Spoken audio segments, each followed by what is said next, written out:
video games.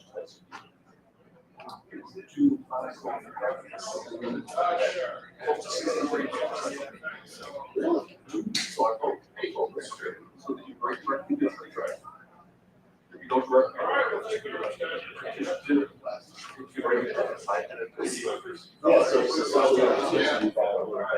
yes. And the street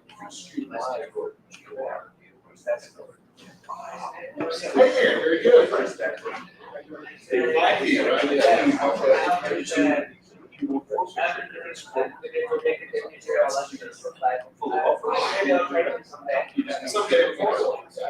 you can actually do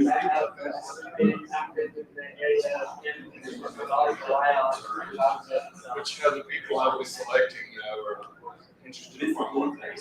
Of course. So I really? Yeah. Because I have people people work at all here. That's what I keep finding. I met Marco in West. right. Not this last and before I think. Yeah, that was That's when I found out that it was computer. yeah. So that's not. I was actually sort of like the leader. Oh, yeah, okay, so you went. I think they probably are about Era or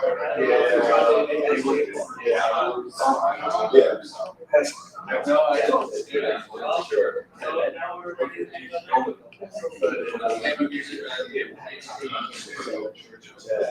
All right, anytime you want to start, John. I guess we're going to start. All right.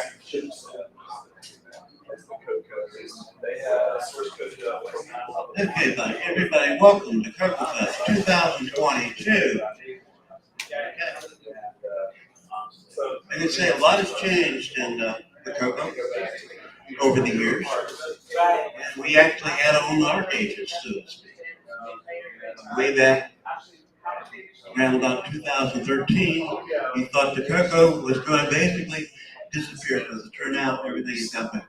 Back when I released this game, at the CoCoFEST, I sold one copy. Okay, but things sort of turned around after that with people like John Linville and the CoCo broadcast, and then TV Stro with his all his broadcasts and CoCo Talk. The community has turned around and started coming on the show, and so that has drastically changed the environment of everything there. And I'm not the only CoCo game programmer anymore. That's been with it. And so we do have the animal Rick Adams here. Thank you. And we have Bruce Moore programming games. We've got CoCo Brothers group. So there's a lot of people doing games right now, plus hardware and other things. I have competition in 3D printed cases. So the market has grown and changed drastically, and I'm going to focus a little bit on that. Let me get background. I'm thinking about doing a CoCo game. Things maybe you want to look at and consider. And then we're going to show a little bit of my rules. Okay. The CoCo game program is 2022. So you got target systems. Okay. And so we have the CoCo 1 and 2, CoCo 3, the emulators, and of course the Hill programming data rate systems. Those are CoCo 1 and 2. And stock, they have the 6809E processor, the 6847, or 6847 T1 video display generator, the SAM chip, virtual interface adapters, and 4 to 64 cables. 32 column discs in my graphic modes, a maximum of 256 by 192 bitmap graphic, and 2 analog joystick ports, a 6-bit, 0 to 64. The advantages: there's a lot of people still doing CoCo stuff, 3 and 1 stuff. Why? Well, it's a simple memory model. Okay. Most games will also run on CoCo 3, so you get a bigger, larger audience for that larger user base. Graphics use less memory. Your code doesn't have to be as fancy. And you don't have to push as much data, so we can run fast. Okay. V-mode just uses maximum about 6,144 bytes, 6K. Of course, I mentioned the larger user base. Disadvantages: less colors and graphics mode. Full double speed book doesn't work because RAM won't refresh. Less memory to work with. Cartridge is limited to 16K unless you have bank switching.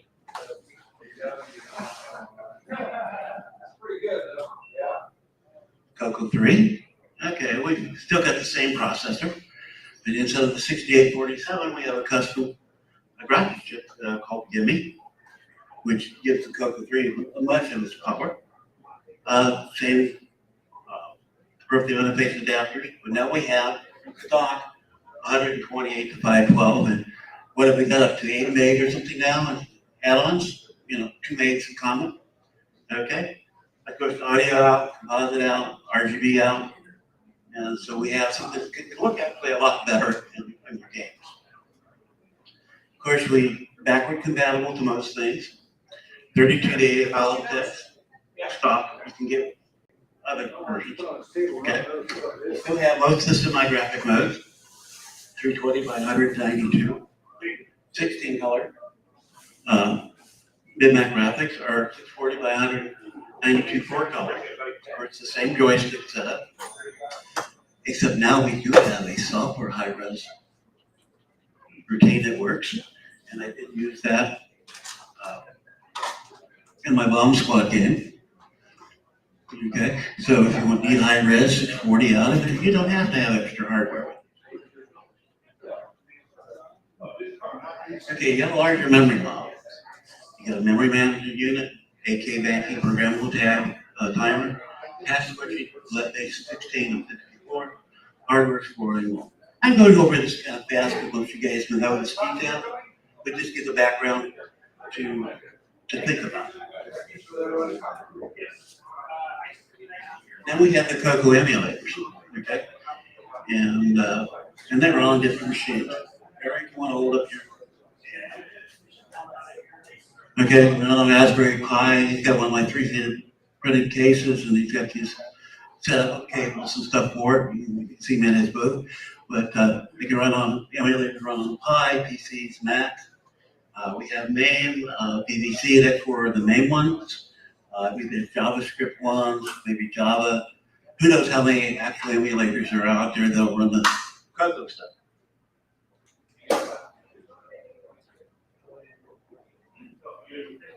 The advantage, single host computer can emulate a bunch of different retro computers, a bunch of versions of the CoCo. You have a CoCo 1, CoCo 2, switch to it quickly, set your parameters up, and so on.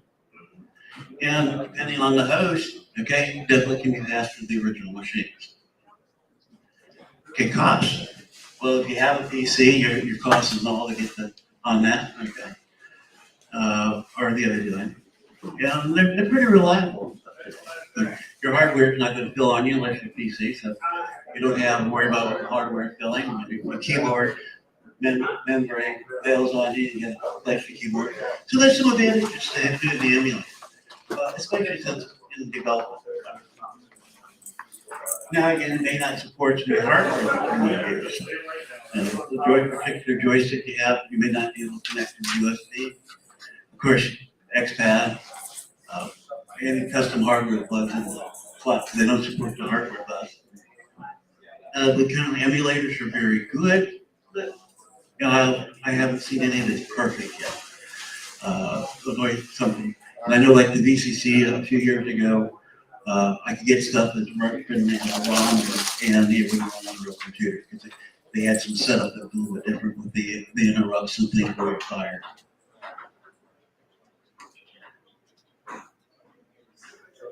Of course, we have the FPGA CoCos, the CoCo FPGA, the match.CoCo to the Mister. There may be others, okay, but those are the ones I know of.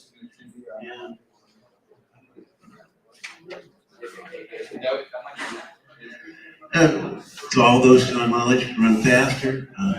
I know two of them have they have some 256 color modes you can do that's not the CoCo. They are actually real hardware, but not actually real CoCos because they are emulated hardware in there. And the size of them can be really small. So you have less space, so one a CoCo, simply set up in a very small space. I'm not sure that any of them are totally supporting the 6309 CPU yet. If you want to use that, I think Roger Taylor is working pretty hard on getting that to support ports. The other hardware compatibilities, the cost can be, up there a little bit, and availability. Sometimes the add-on boards and stuff for it to add all the features of the CoCo is there. I know the FPG A1, some of the analog boards are hard to attend, and the boards that they're run on. So you have some, issues there. You want to do that. It's still like, okay, once you need the chip, use your target, you'll need tools. Okay, and we're going to focus a lot on that. And so, programming time and design tools. Most of us know about what programming tools are there. Assembly, C, BASIC. You can work with any of those to do games and produce some very good games, even with BASIC. I actually had one commercial game in BASIC that was sold. I did a lot of blood switching with it, so it was very fast once it done everything drawing in there. So let's get out of here. Let's go look at some things. And one tool I use is actually my tool I use to copy files back and forth. And it's what I call this tool. And I do a hybrid method of development. I do most of my editing in a PC editor that I've written. And then I compile it actually with Anthem. And so it actually would compile an original CoCo and a hardware setup. I'm not the only one who does something like that. Nick Mariantes, I believe he runs Anthem and compile his stuff. And he does some work on with the Amiga for graphics and different things. So there's multiple ways to do development. You can do all native. I've had, since I write my own tools, I've got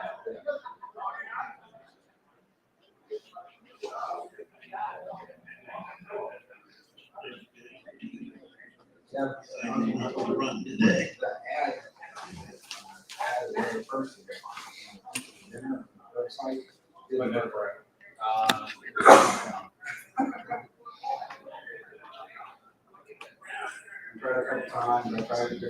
Okay, so somewhere there,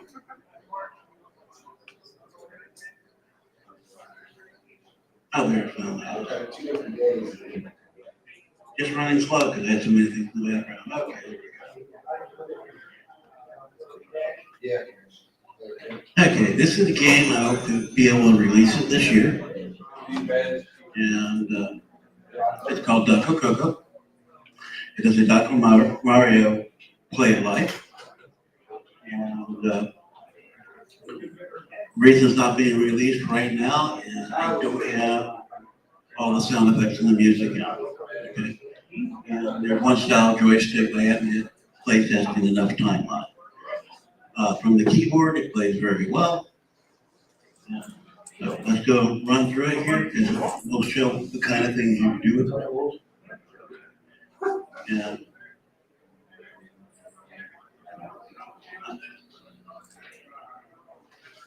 we have options for you.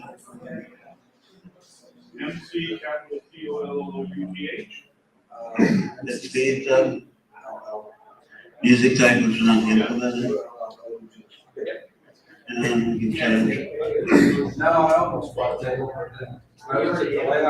monitor type from the menu.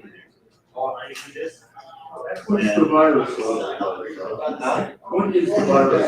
What does that represent? That's how many viruses you're going to have when you start the game. Okay. Okay. So, It's like difficulty level? yeah, it's a starting difficulty level. Okay. There is a difficulty level, which is a skill level. Okay. But say, it's just starting out with just 3 viruses on the screen, you may want to start with 10. So you don't have to get rid of those. Because 3 is really easy to get rid of. So instead of wasting your time doing that, you can start with 5 viruses. And do feel free to ask questions. So that was a high setting. I might even want to try to play that.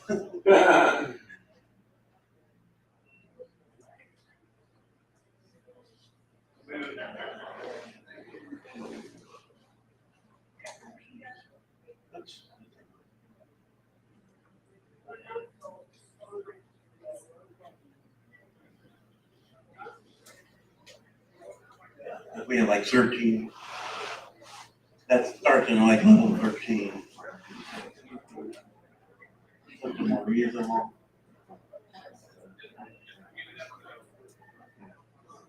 And so this would be like you move to level 2 to start playing the game instead of level 13.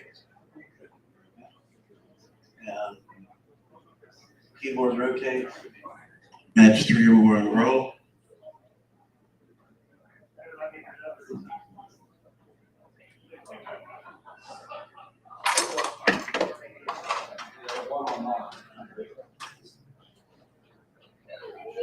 Okay, we disappear off.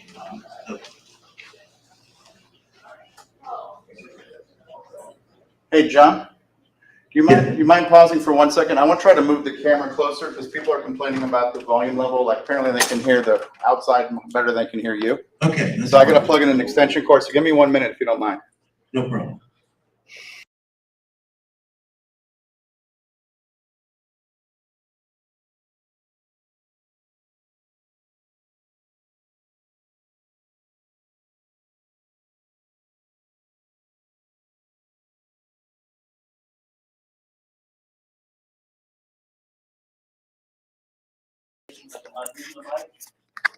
Well, definitely use the mic.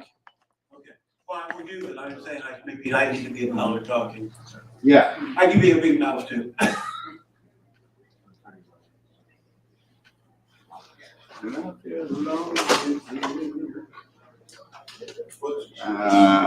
We are having an issue with the microphone now. This might not work.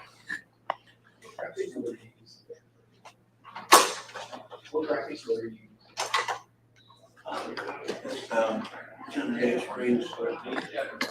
320 by 192. Okay.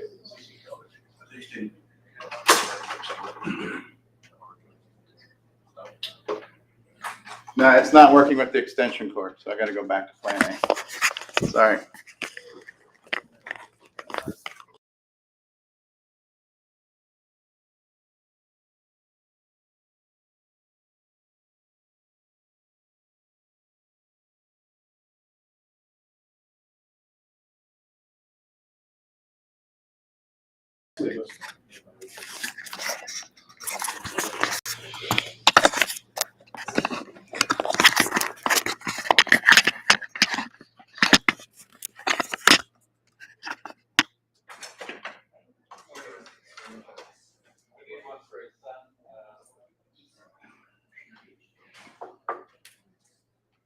Give me 1 more second here, John, just to adjust things. Sorry, everybody. Yeah, kind of like the red eye on this one. Yeah. Here I call in the purple people either.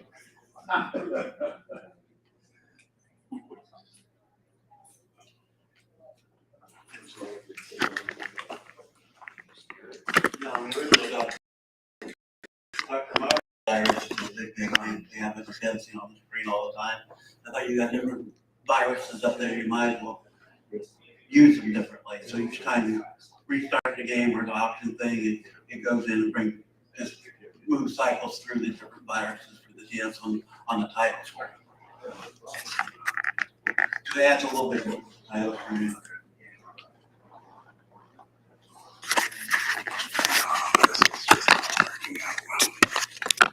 I like the rolling eyes on this one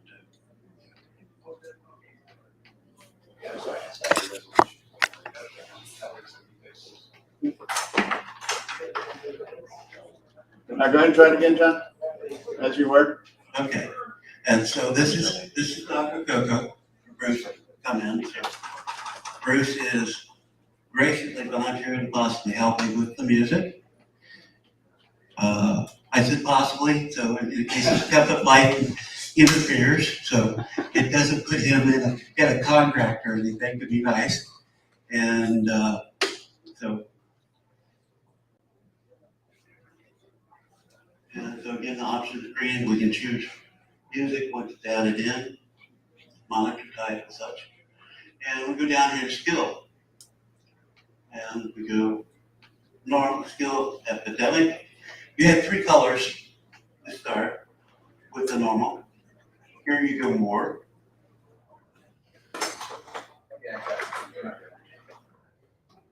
And your real button for punishment. You get 5 different, and that's really a lot harder to play, especially on the higher levels, because you don't get the colors you need as often. And this is the extra color levels. There is addition I did to do a change that goes totally, it's not in a Dr. Mario game. Okay, I always try to do something a little different. Even it's kind of like back in the day, the mode was you did clone type thing to the games. Sometimes you add a little bit different. You wanted to it. Never totally exactly the same. So if they came at you, for copyright reasons, at least you were a little different. Okay, but the idea is get the gameplay, same feel of the gameplay. So that's the kind of the idea of the mode with this is. It is another falling block game. I seem to be doing a lot of those. I do have other stuff in development that's not falling block games. Okay.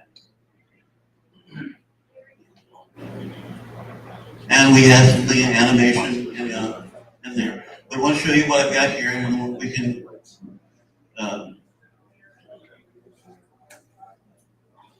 different high score screens for each level. But as it is on a game cartridge, you can't save those. So it's being developed for a game master. Okay. Sound.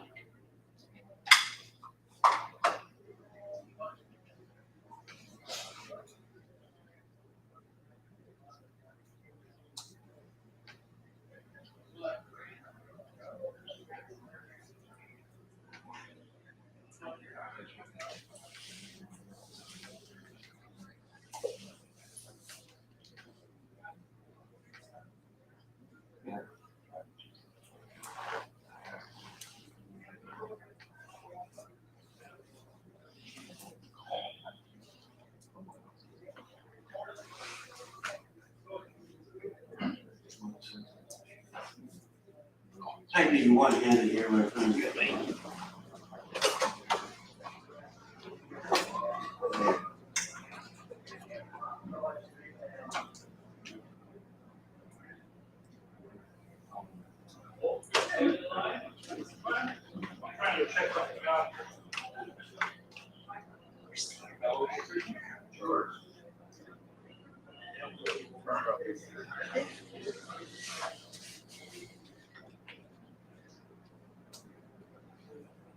I keep telling myself it should be changed to a resonant assembler on the PC like Olivia Tools and such. But with the emulator, this runs really pretty fast. Back in the day, when I did like my other games, it would be like, okay, ready for a similar process, and load up in a RAM disk, and then start it, and then go take the snack break. Okay, pop maybe some corn, and I'm not talking about microwave popcorn because it'd be too quick. And come back and maybe make it through the assembler, or I've done some typo or something when we start the process. So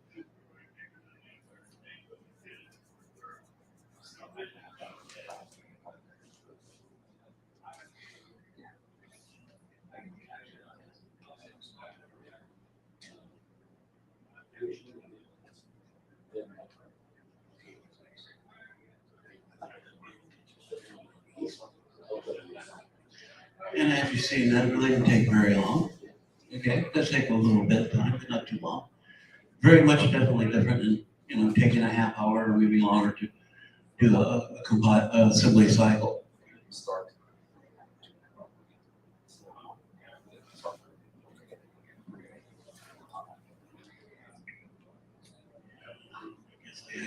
that. So we'll get back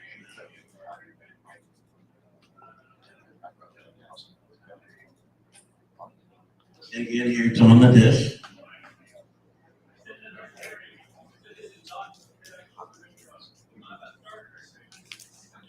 And that's my development cycle on assembling the game. So it works pretty fast using the hybrid method, even using the ed test. Okay.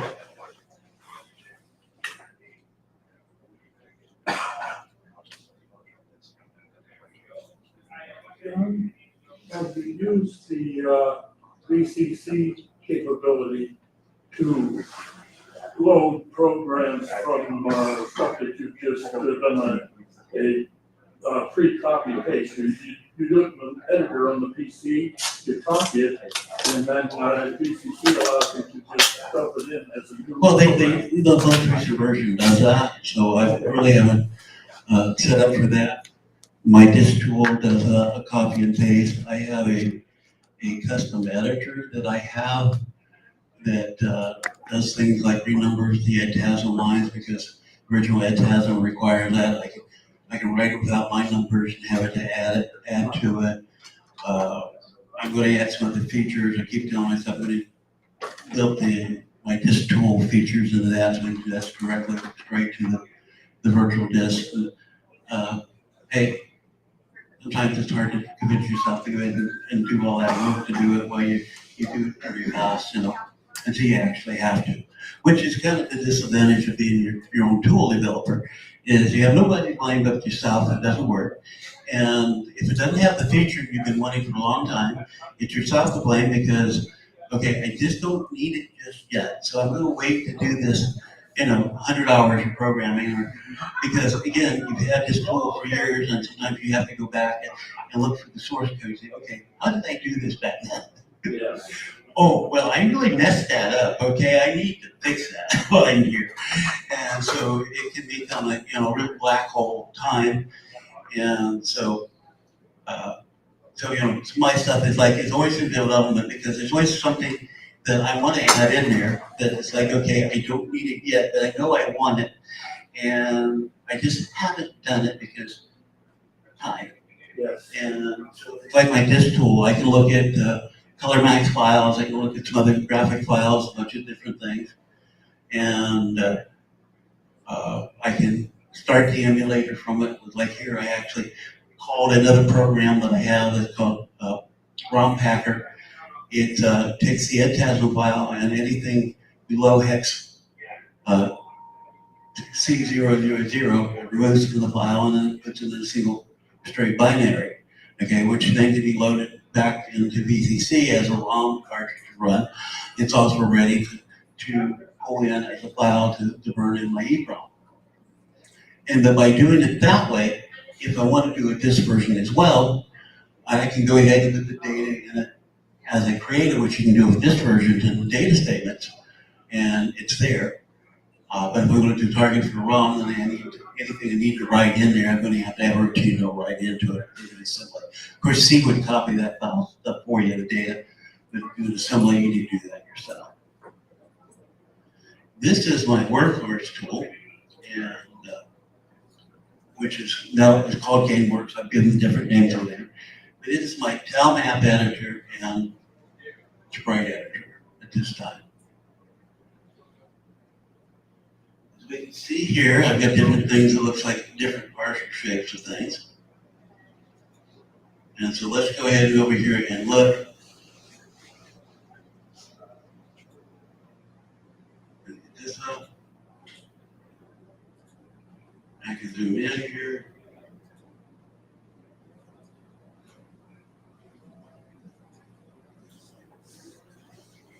And so this is a title screen background map, game background map, different things I've used for the game, for clips that I can.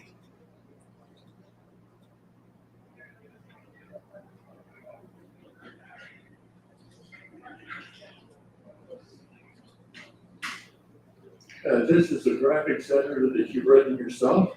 Yes.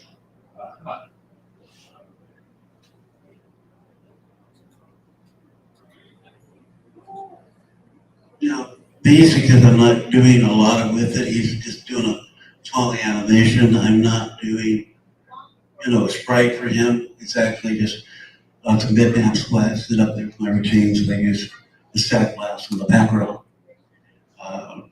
We've got only very few shapes with them, and that allows me to save a little bit of space because by using tiles, I can account for the duplicate areas between the different figures and stuff and save a little bit of space around. Dr. CoCo has well over 20K of graphics through the magic of tile mapping and data compression. It's fitting in the 16K ROM now, okay? So just the graphics data, if you do it out, okay, is bigger than what the ROM is, okay?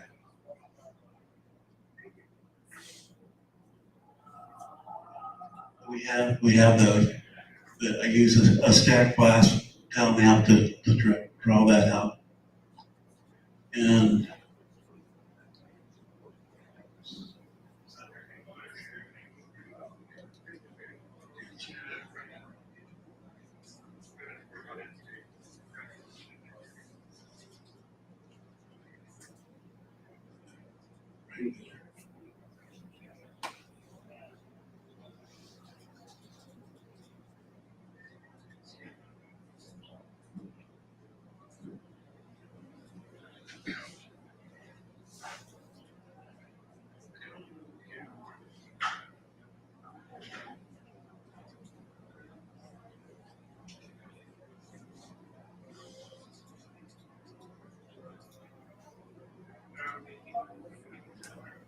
it's kind of doing some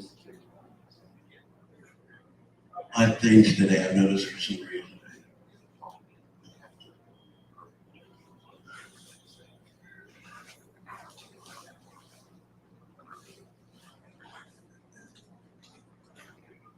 For some reason, the sprite animation is not running today. I don't know why it would do that on the show. We can actually animate this back through those. Now I'm doing that manually. Why it's not working today? Of course. Yeah, demonstration is always what. Yeah, because I'm showing you, Demonstrate. yeah.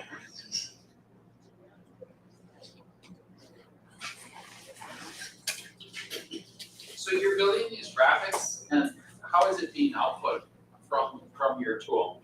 Is it Okay, so we built the graphics in here, and to output the tool, we go down into the export functions. I can save these, bring it back in, and then it actually creates a Anthem compatible file that's included in my source code. Okay, and I can actually apply compression to that when it's creating it. And then I don't remember the guy that created the compression we're using. I was using the run length encoding compression, but for this one's most games are working on it wasn't compressing enough. I'd get about take a third of the size off on a run end length, but some of the others wasn't enough. It was going to be too big. But somebody developed what's called ZX0 compression for the Timex Sinclair machine, and then that's been ported to multiple machines. Doug Naston, I believe, ported the machine language routine to the CoCo, and I borrowed it, modified it so I could copy it down around and run. Note to people, I really love the fact people are showing the assembly language code online. I do have one request for everybody. Please do list the assembler you're using, because we have a lot of different assemblers out there now, okay? And I use Anthem, but even if I was using something that did local labels, it seems that every different assembler that has labels does handles them a little bit differently. And you have to figure out what's being done and where to do that. So at least if you tell what assembler you're using, okay, and we need to translate it to use the symbol reload, at least we got a starting point while I'm trying to analyze the code to figure out what symbol you're using so we know what changes to be made. Okay? It's fabulous that people are posting. I'm not complaining, just saying this would be a big help if you want to share to at least give the symbol you're using. And if you're really wanting to teach people, local labels are fantastic to use, save a lot of time. But if you actually take the time to label that stuff that you're posting on the web, it'll make it easier for people to understand, because those local labels, okay, which local label are you going to? Okay, where does it break? You have to know the similar, LW Tools is using a blank line is where it breaks, okay, which way it goes. So you have to manually do it. It's a great thing when you're programming, okay? But it's a little bit disadvantageous when you want to share and teach somebody a little bit there, because they have to do some extra work about maybe they may not know about the similar, and they have to do some work there. So please, if you would, if you don't, continue posting. But this is a request, okay? Because it will help make it easier for other people to do that. And it's quicker to read, okay, and understand what you're doing. I was looking at some sound routines a guy from England done, and they have a common similar they use for the dragon over there. And they have some extra features in them, like, okay, what are you doing here? Okay, how much time do I have to figure out? He does very cool things, but he hasn't documented enough that I can understand it to incorporate it in what I want to use. How much time do I want to do that? Can I recreate my own stuff before I understand what he's doing? Okay, so if you share it, if you want to teach, do a little bit more. But if you can't do that, post it anyway. But with ideal world, give a little bit of information to kickstart the people who want to use your great intellectual idea that you've shared. So, so we go back to Sprite Builder here. And I have options, and I actually have it generate code. It will generate a simple compiled sprite, which then again, saved out assembly line, it has some code which I include into my project. Checking time, we're getting close to my time limit. What I didn't get set up is I actually have a tool where I can take a graphic screen and I can rip it into the tiles to be a tile map. And let's see if I can.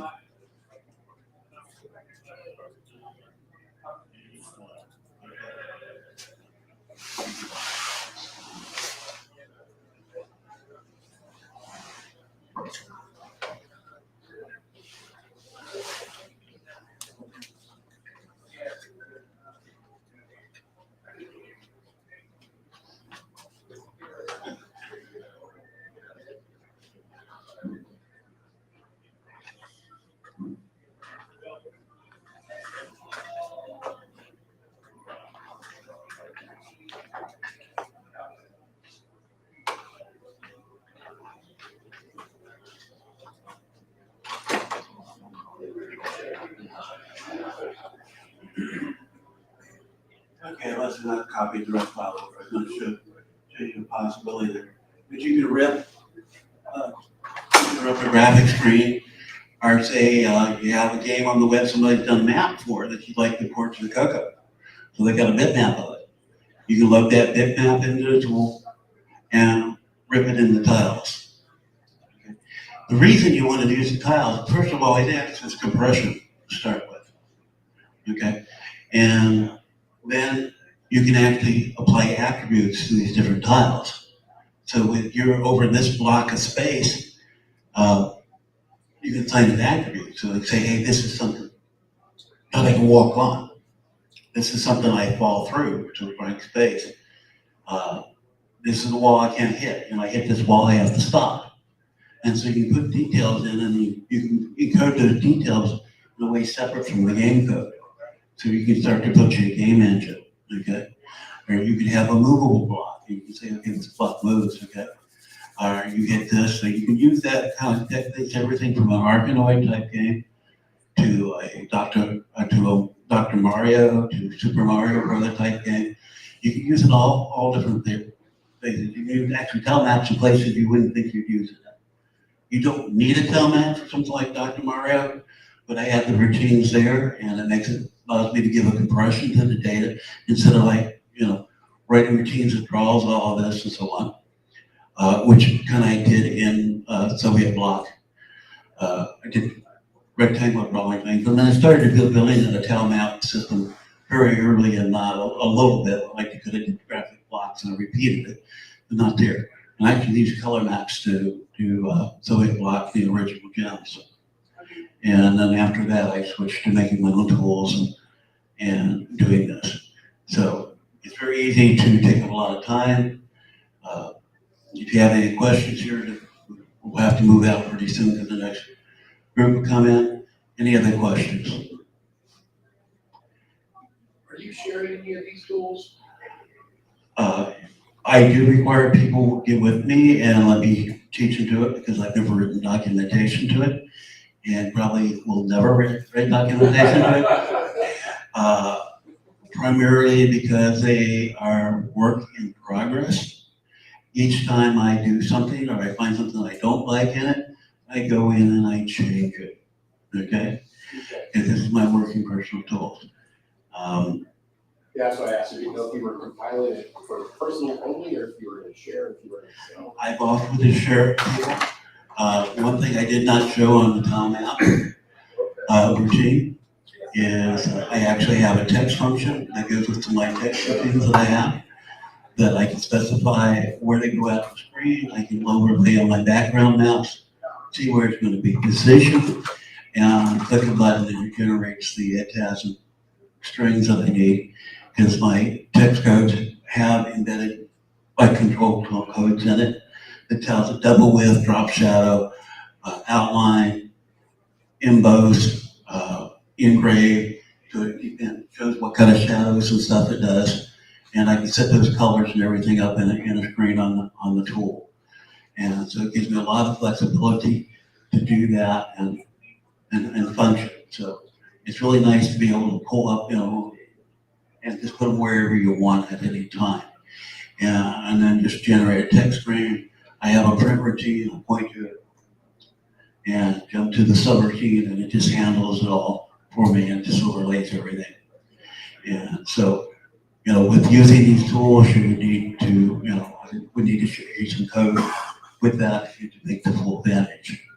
I am willing to share with that, but again, you're going to need some time, a Skype connection, some connection to go through a training session or two, because it's not really going to do you any good unless I can train you on it. Yeah, you can bug through it, but there's a lot of little things here and there. Maybe little gotchas that like, okay, this is my fix list, I haven't done it. Okay, watch out for this. But it's really nice to do it. And like there's features I want to add to it. It's like my sprite editor, there's some things I really want to add to it. I did not show you, I do have because it was acting up today. I can specify transparency, so I can do full 16 colors in there on drawing, and actually also do a transparency. And those tiles you see, you can draw them top. I can select copy areas on the maps, cut those and paste those to other sections, and do a bunch of other things we didn't have time to go through. And it really makes it easier to do some changes. Sometimes, Soviet block is a good example. I'd done the game was playing, and I thought, Nintendo's doing a block that looks like shaded, shaped instead of just the flat thing like the PC was originally doing. And so I went and shaded the blocks. Because, that looks great. Oh, drat, it makes the rest of my graphics looks just terrible. And so I had to go through and redo all the rest of my graphics on the screen because this looks too good to pass up, okay? And so I just had to go redraw them, okay? And so those are those things. You always have that feature list that you want to go ahead and add and do. And like I have a function in there that I can actually resize some of those tile maps for the sprites and stuff enlarge. It's not perfect yet, I'll go back and play with it. And so I still have a lot of ideas I would like to implement too. And I have a font editor, both PC, CoCo-based one, and then I have a PC-based one. I can actually select the PC font, and you make the font size small enough, you'll create the standard 8x8 font used on the CoCo, like use A screen and stuff. And so I've got tools, I've got to edit, I can move stuff, but it's just like developing my own. Point is, I develop tools, but there are other tools out there from other people now, Which is Paul Shoemaker? Shoemaker's last name, I do remember that. They've done tools, there's Sprite compilers, there's stuff out there, even if you don't use my stuff, there's there. You can do things in BASIC, you can, build your tools. Sometimes building that tool does a really fantastic change of things on what you want to do. And so dig into it. This is the most active community in game development there. I'll say even more active than Rainbow Fest, or back Rainbow Fest days. Why? Because they're sharing the information, okay? You can get it. I didn't have anybody to share ideas with game development with, okay? That was sharing. I would get my information that things from Steve York and a Rainbow Fest, okay, or CoCoFEST. Rick had a good friend that he could bounce things off of you. So I'm sure that helped, okay? And so, basically I had to teach myself everything you do with Rainbow. I found it here and there. So it took a long time for me to get up to speed where I wanted to have it. Yeah. Okay. I did do it before all the CoCos were still being done. And it's time, I probably should quit. Do we have one scheduled after me? For lunch break?